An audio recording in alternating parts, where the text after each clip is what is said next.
أنا ما أتكلم عن هالسالفة عشان أخوف ولا أبي تعاطف. أنا أتكلم لأني ما قدرت أنام بعدها.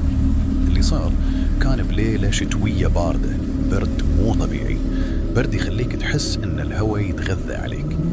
كنت راجع البيت متأخر، الشارع فاضي، الليتات ضعيفة والمطر نازل خفيف. وأنا أسوق شفت شخص واقف على جنب الطريق، واقف غلط، مو مكان توقف. كان لابس جاكيت غامج، راسه نازل وما يتحرك. خففت السرعة، قلبي قال أوقف، بس عقلي قال لا توقف، كمل.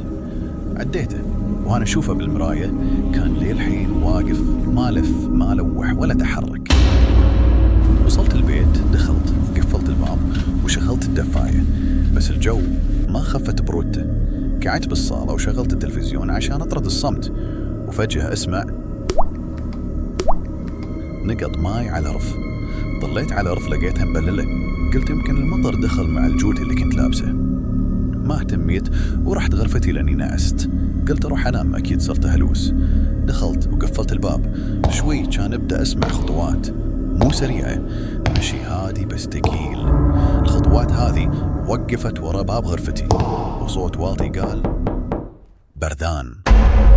ما قدرت اتحرك ولا ارد، انا بالبيت بروحي. منو هذا؟ الصوت رجع أقرب وأوضح، تركني بالطريق. هني عرفت إني مو قاعد أهلوس. حاولت أكلم اللي ورا الباب، قلت منو أنت؟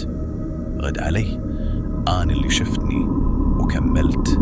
حسيت غرفتي صاعد أبرد، حسيت بقلبي صاعد لذني من صوت نبضاته. وقف صوت طق الباب، بس عندي إحساس إن في أحد واقف ينطرني أفتح. ما فتحت.